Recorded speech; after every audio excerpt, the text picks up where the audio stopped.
नमस्कार। बीएड शिक्षकों के ब्रिज कोर्स परीक्षा को ध्यान में रखते हुए इस चैनल के द्वारा हम गणित का अध्ययन कर रहे हैं। वीडियोज लगातार आपको प्रोवाइड की जा रही है।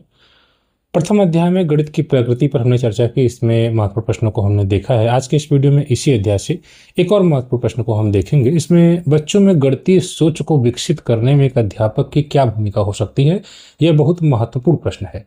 हम जब बच्चों को गणित पढ़ाने जाते हैं तो ऐसा नहीं है कि हम बच्चों में जोड़ घटाना या गुणा अगर छोटे बच्चों को सिखा रहे हैं तो बस उसको बच्चा सीख ले और हम ये मान लें कि बच्चे ने गणित सीख लिया।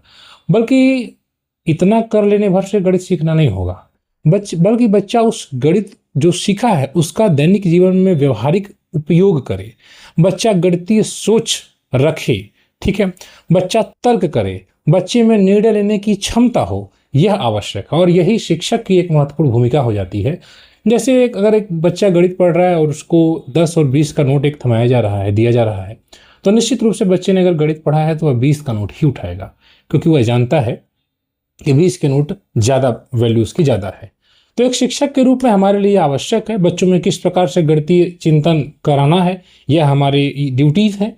और इसी क्रम में हम इस प्रश्न को आज कवर करेंगे, जिसमें हम कुछ महत्वपूर्ण बिंदुओं को जानेंगे कि एक्चुअली हम किस प्रकार से शिक्षण कार्य करके बच्चों में गणितीय सोच को विकसित कर सकते हैं। जैसे मान लीजिए कि आपने बच्चे को गणित पढ़ाया और गणित में पढ़ाने में एक चैप्टर अपने भिन्न बच्चों को पढ़ाना शुरू किया, तो कुछ शिक्षक ये करते हैं कि 1/5 लिखा हुआ है, लिखेंगे बच्चों के सामने, देखो बच्चों ये 1/5 है, बच्चों को बता दिया गया कि ये बटा है, ऊपर वाला अंश रहेगा, नीचे वाला हर रहेगा।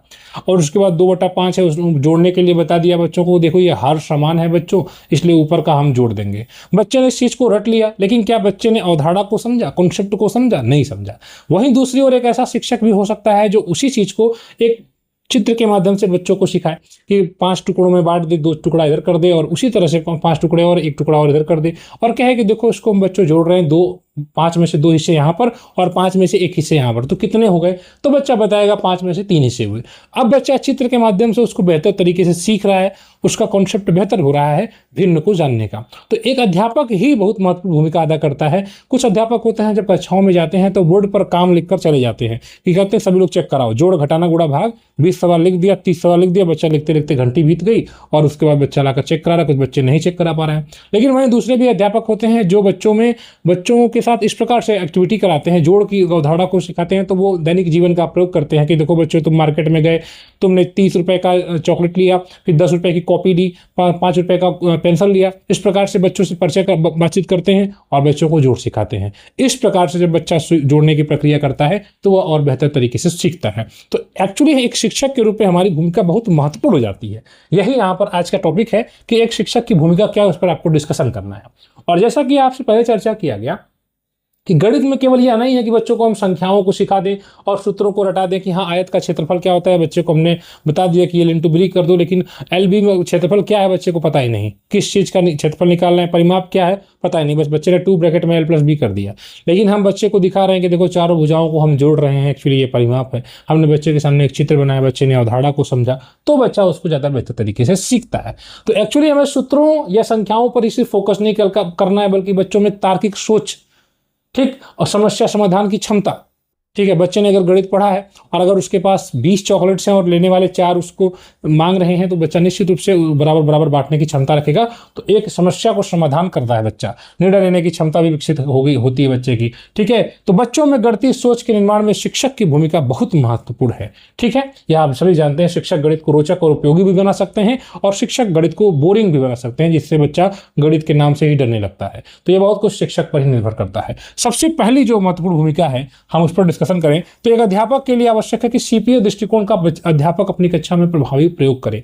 अगर इसका आप प्रयोग करेंगे, सी से कंक्रीट मतलब ठोस वस्तु के रूप में, जैसे बच्चे हैं, हम चूंकि बच्चे प्राइमरी अवस्था में बच्चों को पढ़ा रहे हैं, बच्चे 1 में और 2 में पढ़ रहे हैं, तो उनको हम ठोस वस्तुओं के माध्यम से सिखाएं, जोड़ सिखा रहे हैं, घटाना सिखा रहे हैं। हम पेंसिल बच्चों के उठा लें, या हमारे पास कुछ सिक्के हैं, कुछ नोट्स हैं, उनके माध्यम से, हमारे पास TLMs रहते हैं जिसमें 10-20 के नोट्स रहते हैं, गणितीय जो मैथ की किट है उसमें भी बहुत सी चीज़ें रहती हैं, बॉक्सेज रहते हैं, उनके माध्यम से हम बच्चों को जोड़ सिखाएं, घटाना सिखा रहे हैं। तो बच्चे चित्रों के, पहले तो कॉन्क्रीट यानी ठोस वस्तुओं के माध्यम से बच्चा उसको सीखता है, उसके बाद हम उसी चीज़ को पिक्चर्स के माध्यम से यानी चित्रों के माध्यम से, अब मान लीजिए कि हम बच्चों को घटाना सिखा रहे हैं, तो हमने कहा कि देखो अब यहाँ पर 4 लड्डू है और एक लड्डू ये रोहन आकर खा गया, मान लीजिए किसी बच्चे रोहन, तो बताओ बच्चों कितना लड्डू बचा, तो बच्चा 1 2 3 बताएगा, ठीक है, तो बताएगा 3। तो हमने कहा कि देखो बच्चों यहाँ पर 3, तो बच्चे यहाँ पर कलम से लिखेंगे, पेंसिल से लिखेंगे 3, ठीक है। इस प्रकार से बच्चे 3 की अवधारणा को समझेंगे। तो एक्चुअली हम बच्चे को शुरुआत में डायरेक्ट 3 इस तरह से नहीं बताएंगे। जब बच्चा चित्र के सहारे समझेगा तो वह एक्चुअली 3 लड्डू को देखकर ही 3 सीखेगा। जब ये जब सीखते सीखते इसमें बच्चे की अवधारणा विकसित हो जाएगी, 3 को बहुत अच्छे से जान जाएगा, तब हमें लड्डू बनाने की जरूरत नहीं है। तब हम डायरेक्ट 3 लिखेंगे और बच्चा इसको पढ़ देगा, कहेगा सर ये 3 लिखा है, हमने इस तरह से 8 लिखा, बच्चा 8 को पढ़ लेगा। तब जाकर बच्चा अमूर्त यानी कि 8 अमूर्त जो अब्स्ट्रैक्ट कंडीशन है, अब्स्ट्रैक्ट जो चीज़ है उसको बच्चा सीख लेगा। तो हमें सीपीए दृष्टिकोण का प्रयोग करना चाहिए, ठीक है। यानी ठोस वस्तुओं के माध्यम से बच्चा डायरेक्ट उसको हाथ में लेकर सीख रहा है, कलम के माध्यम से, पैसा लेकर या सिक्कों के माध्यम से, फिर चित्रों के माध्यम से आप सिखाइए। हमारे किताबों में आप देखते हैं गणित के अधिक से अधिक चित्र ही रहते हैं, बच्चा चित्रों के माध्यम से बेहतर तरीके से सीखता है। और उसके बाद फिर अब्स्ट्रैक्ट, उसके बाद अमूर्त अवधारणा को बच्चे को सिखानी है, चाहे वह जोड़ है, घटाना है, संख्याओं का ज्ञान है, अंकों का ज्ञान है, इन सबको हम सिखा सकते हैं। इसका प्रभाव यह होगा कि बच्चा समझ कर सीखता है और बच्चे की जो बेस है वह स्ट्रांग होती है, ठीक है। और अगर हम डायरेक्ट बच्चे को गिनती ही सिखा रहे हैं, डायरेक्ट बच्चा क्लास में आ गया, हमने गिनती लिख दिया 1 2 3 4 5, तो बच्चा रट लेगा 1 2 3 4, हमने फिर इसे पूछा क्या लिखा है, तो बच्चा इसको नहीं बता पाता है, क्योंकि हमने एक्चुअली बच्चे को डायरेक्ट अमूर्त चिंतन कराना शुरू करा दिया, ठीक है, इसलिए कठिन हो जाता है। दूसरा यह है कि अध्यापक को सरल, स्पष्ट व बाल अनुकूल भाषा का ही प्रयोग करना चाहिए। हो सकता है कि कुछ अध्यापक हमारे ऐसे होते हैं जो बच्चों के हिसाब से नहीं बल्कि अपने हिसाब से लैंग्वेज का प्रयोग करते हैं। ऐड करो बच्चों, अब बच्चों को ऐड करने का मतलब ही नहीं पता। हमारे ग्रामीण क्षेत्र के बच्चे हैं, उन्हें क्या पता ऐड क्या होता है, वो ग्रामीण क्षेत्र में रहते हैं, उनसे आप कभी जोड़िए, ठीक है, जोड़ दीजिए तो बच्चा उसको सीख लेगा, ठीक है। कुल निकालो कितना हुआ, 7 रुपए थे, 3 रुपये और मिल गया तो कितने रुपए हो गए। अब इस तरह से बच्चा जोड़ को बेहतर तरीके से समझेगा। हमने कहा कि तुम्हारे पास 7 रुपीज़ से 3 रुपीज़ और हमने ऐड कर दिया उसमें, तो कितने रुपए हुए। अब बच्चा आपकी बातों की नहीं समझ पाया, 7 रुपीज़ से 3 रुपीज़ ऐड कर दिया, अब ऐड को पता नहीं है, हमने कह दिया 7 में से 7 और 5 का डिफरेंस निकालो, बच्चे को पता नहीं सर डिफरेंस क्या होता है। तो हम ऐसी भाषा का नहीं प्रयोग करेंगे जो बच्चे के लिए स्पष्ट ना हो या सरल ना हो, हम बच्चे के लैंग्वेज के अकॉर्डिंग चलेंगे। हम ये कह सकते हैं कि बेटा 7 रुपये है, 5 रुपये और अगर तुमने अपने दोस्त को दे दिया तो कितना रुपया बचा, 7 रुपये थे, 5 रुपये चले गए, शायद 7 चिड़िया थी, 5 चिड़िया उड़ गई, कितनी चिड़िया बची। अब इन सहारों, इनके माध्यम से बच्चा बहुत बेहतर तरीके से घटाना को सीखेगा, जो भी हम गणित पढ़ा रहे हैं उसको सीखने का प्रयास करेगा। तो एक अध्यापक के रूप में यह बहुत आवश्यक है कि सरल, स्पष्ट और बाल अनुकूल भाषा का प्रयोग किया जाए ताकि बच्चे गणितीय अवधारणा को बेहतर तरीके से सीख सके, ठीक है। तो इससे बच्चों में क्या होगा, डर खत्म होता है गणित का और बच्चों में आत्मविश्वास जागता है। तीसरा यह कि गणित को पढ़ाते समय हमें गणित को बच्चों के वास्तविक जीवन से जोड़ना चाहिए। यानी हमने अभी एक उदाहरण दिया कि चर्चा की कि जब शिक्षक पढ़ाते हैं तो कभी कभी डायरेक्टली जोड़ लिख कर चले जाते हैं, घटाना लिख कर चले जाते हैं, लेकिन हम अगर इसी को जोड़ को सिखाने में ही बच्चे के दैनिक जीवन में घटने वाली घटनाओं का प्रयोग करें कि देखो बच्चों, तुम्हारे पिताजी ने तुमको, तुम्हारे मामा आए थे, तुमको 100 रुपया दिए और तुम्हारी मामी भी थी, वो भी 50 रुपये दे दी, ठीक है, फिर तुमने 20 रुपये अपनी, तो उसमें से 20 रुपये अपनी छोटी बहन को दे दिया, तो कितना होगा। अब बच्चा यहीं पर जोड़ और घटाना की कंसेप्ट को और बेहतर तरीके से समझेगा।